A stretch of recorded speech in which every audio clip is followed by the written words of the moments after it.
All right, welcome back. Now the conversation that I think a lot of you have been waiting for, and certainly that caused quite a stir yesterday. China is South Africa's biggest trading partner. In light of this, the Department of Basic Education has approved the learning of Mandarin in South African schools from next year.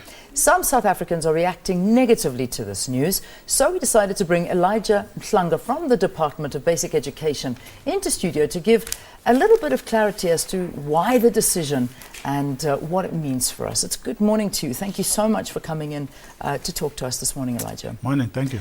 All right, so let's begin this interview with an explanation as to exactly what's going to happen. So is it now going to be introduced into our schooling system as an optional second or third language? Is that the idea? In fact, it's not being introduced. There are many schools that are already offering Mandarin. In Johannesburg, just in Johannesburg alone, I can give you 7 names of schools that are offering Mandarin as an optional language that is being studied. Give me those names. What schools are they? Well, it's a long list. Are they Chinese? Are they Chinese schools though? Are they schools that are different types of schools? So you go to KwaZulu-Natal, you go to Durban. I mean, there's a school in Westville which is known for offering Mandarin. So it's there. It's already there. And in fact, you can see that schools were already beginning to offer Mandarin as an optional subject in school. So what we have done as a department is to say, if you offer Mandarin, you will be examined for it formally. It will be part and parcel of the timetable at the end of the year when you write it. So it will be formal. And that Mandarin language is joining a list of 15 or 16 other languages that already exist. You've got Greek, Latin, Portuguese, French, all of those languages that are categorized as unofficial languages that you can enroll for when you want. If you don't want it, you leave it. It's not being imposed on anyone. It's not compulsory. We are not even funding it as a department. It's not a priority. It's just one of the languages that are available. And there are many reasons for this. One of them is that we have many students from South Africa that are in China now who wish they had studied Mandarin while at school because they're in university there and communicating in China with the local people is difficult. But we also have many South African people who are doing business in China who wish they had studied Mandarin while in school. So there are many advantages of doing this. And in addition to all of that, Mandarin is the biggest language in the world. Yeah, okay. So, but can you understand the reaction from particularly an institution like SATU, who are saying this is almost like we're like an imperialism? It's a form of colonialism here in Africa. Why are we not supporting local languages? No, that's a different category altogether. Indigenous African languages are compulsory in school. In fact, of the 24,000 schools that we have, it's only 3,778 schools that are not offering any African language whatsoever. And we are now compelling those schools to offer an African language. So these are two completely different things, because indigenous African languages are being offered in schools and they are funded, and we are doing everything that we can to even produce teachers that will go out to teach these languages. We even offer bursaries for people who want to study teaching, come back and teach in African languages. So the optional languages that are unofficial, in fact, we don't even consider them for promotional requirements. So whether you have it or you don't have it, it doesn't really matter to the education system. It's just about you as a person wanting to speak a foreign language that will give you an advantage if you want to go and work elsewhere in the world. So you're saying that it's being formalized that exams are going to be set by the Department of Education if you wish to take it. Yes. That's it. Yeah. If as a learner you want to take the language, you'll take it. If you don't want it, you leave it.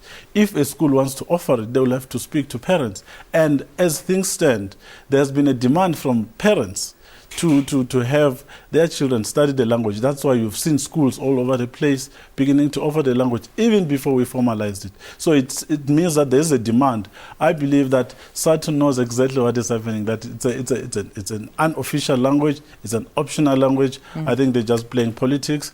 If their teachers don't want to teach it, they are free to do so. No one is compelled to take this. Yeah, why would they play politics, though? I mean, at a point like this, it's just a matter of they're obviously upset, and rightly so, because you look at a country where you see that there is still a debate with languages around, and it's still a matter of that indigenous languages are not treated with the respect that they deserve by the Education Department? No, not in South Africa. Here we are compelling schools to teach African languages. In fact, we have a budget for that, to make sure that we develop these languages and we teach them in schools, and they are compulsory. In fact, if you fail a language here, it's a big thing. You might not even progress to the next grade if you don't have that. In fact, in August this year, teachers are going to China. Every time there's an opportunity for teachers to go to China, they take it, because China is also assisting us in terms of implementing some of the maths and science and technology strategies that we need for us to improve our learner performance and school performance when it comes to mathematics, which is what the nation is calling for. And China is assisting us with that. So it's not just about language. It's about a partnership that is working for us. China is successful when it comes to technology. It's successful when it comes to manufacturing. Yeah. It's successful when it comes to science. We are taking the best practices from that country. And we are saying, if China is going to be a country that we are working with, it is better for us to learn their language. Yeah. Are they learning our language? Well, we need them more than they need us. Because Why? Why do you say that? No, because they're the best country in the world when it comes to maths. But a lot of people say we sell ourselves short. We sell ourselves short, that we never respect ourselves. I'm not saying that we shouldn't do this. I think it's a wonderful idea if you want to add it into a syllabus and if students want to. Not to make it compulsory. It's not but compulsory. Do you not feel that if it is a partnership and an equal partnership, isiZulu should also be something that could be discussed, that they could perhaps teach their students? It's there in the agreement. When they want it, they'll take it. I'm saying it's optional. If you hate it that much, don't take it. Tell your child not to take it. It's as simple as that. It's not compulsory. What is compulsory is African languages. Simple. Is there an economic implication to this, I said department? we are not funding it. It's not a priority. China. But surely you have to set the examinations. Yes, but China is assisting us. They will spend their own money on training teachers and availing their resources. So this actual agreement comes from China? It's an agreement is between the two countries. Okay. So this agreement was discussed at that level, but it was never discussed on another level, that perhaps on the other side of the coin, that something like isiZulu could be introduced into schools on their side? Well, they look at their needs, they look at what will benefit them, we look at what will benefit us as a country. We know that what will benefit us as a country is to make indigenous African languages compulsory and make all other languages, like German, for example, which is already there. I mean, you have French schools all over the place. Yeah. And they're teaching this, they use their own resources to make sure that people who want to learn their languages do so. Okay. In this country, we are saying, if you want to learn Mandarin, you learn it. If you want to learn German, learn it. What happens if you want to learn Swahili? What happens if you want to learn Namakoi, for instance? No, there are many schools that are here. I mean, they are teaching those languages. These languages are already there. They're already being taught. So you produce exams for Swahili in South Africa? With the assistance of those agencies and those countries, yes, of course. You do? It's there. Not according to what I'm reading. Namakoi? Do you write exams for them if they would like to write exams in that language? I think now you are taking this thing too far. But I'm not understanding why I would be taking it too far, because we are talking to South Africans that respect their culture, they respect their languages, they want to keep their heritage. They are failing to understand why, at this point, we need to learn other cultures, other languages, when we don't respect our languages and cultures enough. No, they're already learning Greek, they're already learning Latin, they're already learning German, they're already learning French. Okay, they're already but why learning introduce Portuguese. more languages when we should be introducing our own languages? I'm saying to you, we are not introducing them. There were already schools which were offering these languages, and there's lots of them. I can forward you the list, you can play it on the screen tomorrow. You will see. Look at the examination timetable for matric, for example. You will see there are many languages, and there are learners who go to write the examinations on these languages. And it's a choice, it's a demand from parents.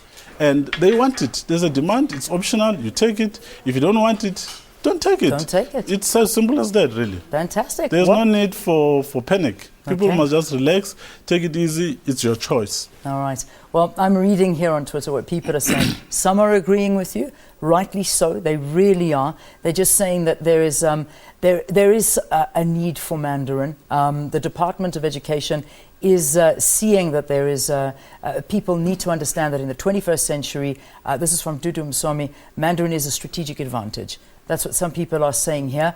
But here another person, Oscar, is saying the Department of Education is not doing enough on teaching African languages at schools. And that's a problem that I think we need to address. That's another one. And here's another one, Minute Lulisa, saying there is no such thing like Mandarin. it's too late for it. The department must forget about that subject. Okay, a minute.